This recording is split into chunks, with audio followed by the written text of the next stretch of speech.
In Hindi, Kahani means story. Every one of us has a Kahani, and every Kahani has a beginning, a middle, and an end. We begin today's Kahani in 1968 Detroit with a woman named Damayanti Hingorani. Now, Damayanti was new to this country. She didn't have a lot of friends, but she did enjoy cars, and she loved taking open drives. On one of these drives, her car broke down, and she walked to a local telephone booth, and here is where our Kahani, our story, begins to unfold. You have Damayanti in the phone booth, who looks at the most common Indian name that she can think of, which is Vineet Agarwal. Agarwal being a very common Indian name, she steps into the phone booth, makes a phone call, so here is the plot of our Kahani now. Damayanti, who is stranded, places a phone call to a complete stranger, Vineet Agarwal, who happens to be away, but his roommate, Subhash, happens to be home. A few months later, Damayanti and Subhash Gupta are married, and this is how my parents met.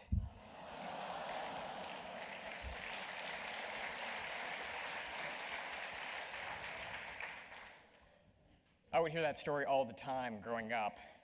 And now with my parents getting older, my brother Sanjay and I have to ask ourselves, how do we make stories like this live forever? How do we make every family's story? How do we make every community's story live forever? And we began to answer that question with a project called the Kahani Movement, which is based on 3 ideas. The first idea is this: everyone is a media empire.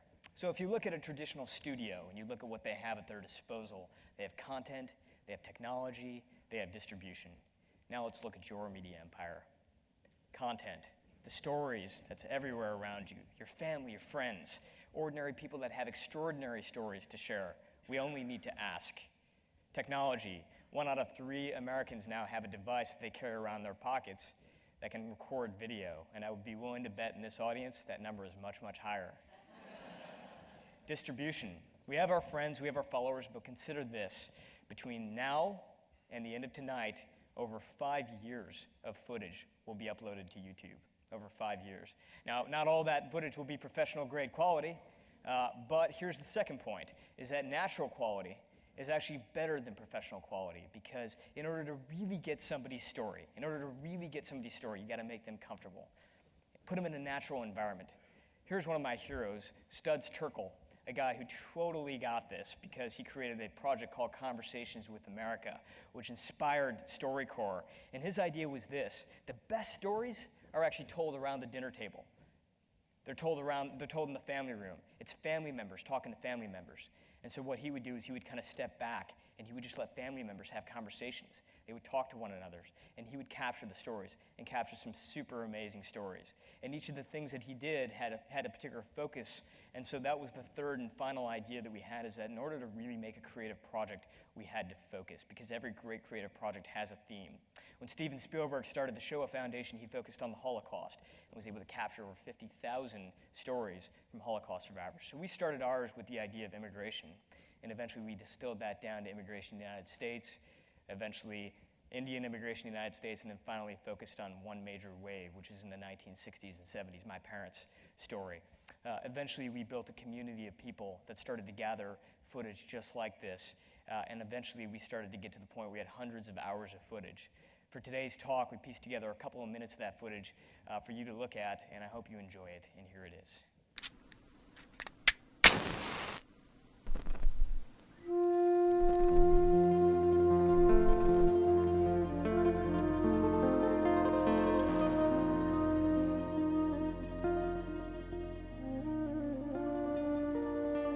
My name is Keher. I'm from India.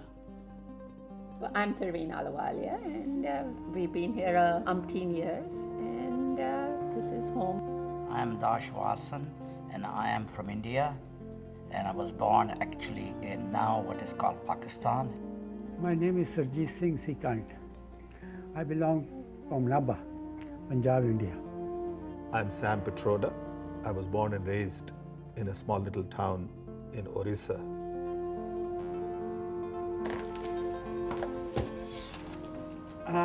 Who's that? Baba? And do you know who this one is? Daddy? Yeah, I had black mustache. But once we came here, I tell you, for first 1 year, she cried like a baby. First, when we got to Chicago, it was snowing. We had never seen snow before. And we got out of the bus, we went to YMCA, and it was suffocating because we were not used to small little room with heaters. You know, we are used to open windows all the time. So did you know who you were going to marry when you came here? No, as a matter of fact, I had decided that until I get my degree, I don't want to marry. Once I got the degree. Do you have your degree? This is my mom. That's the Jamala. When Dad came on a horse and he couldn't even stand straight, I had to hold him so that he wouldn't fall. I had to get drunk to get married. So we were new to the people, and people kind of gave us different glances, and some people thought we are genies or things like that. And my wife said she wanted to see the house. I said, okay, let's go. She's wearing a salwar and kameez.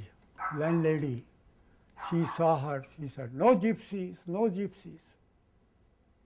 She wouldn't let us enter the house, you know.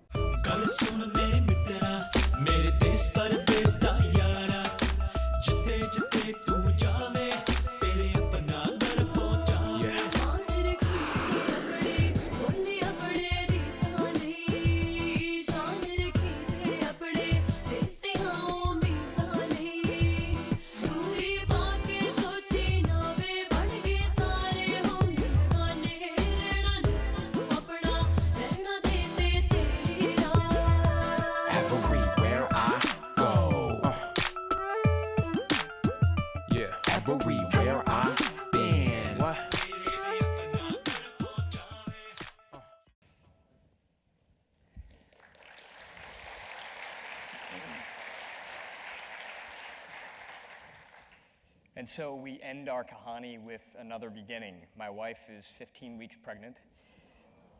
And thank you. I am both excited and I am terrified. There are a few things that I know less about than being a father.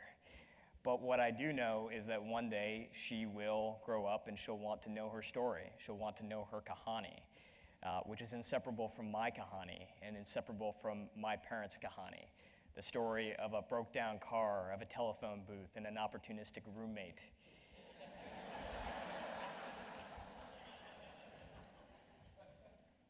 But when she hears that Kahani, when she hears her story, I don't want that to be in my voice.